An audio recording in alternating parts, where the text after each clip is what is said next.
In news from Afghanistan, the US State Department has said that Washington is reviewing its approach and engagement with the Taliban regime in the context of the slew of human rights violations taking place in Afghanistan. Spokesperson Ned Price said the US is actively evaluating with its allies and partners to take the next appropriate steps towards it.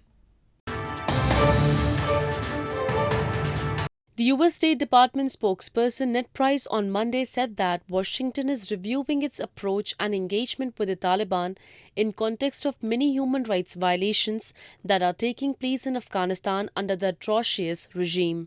Ned Price, in a press briefing, underlined that the US continues to be world's leading humanitarian provider with about $1.1 billion worth of humanitarian assistance to the Afghan people, but not to the Taliban or any entity purporting to represent or serve the government.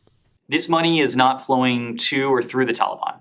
It is being administered by NGO partners on the ground, or I should say it has been administered by NGO partners on the ground. And I say has because of the challenge we're facing now.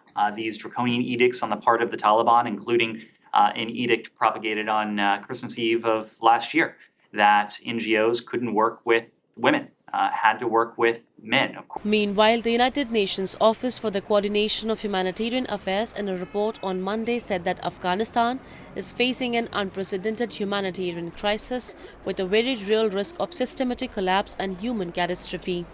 The report states that the humanitarian crisis is reversing many of the gains of the last 20 years, including women's rights, and 17 million people will face acute hunger in 2023, including 6 million people at emergency levels of food insecurity.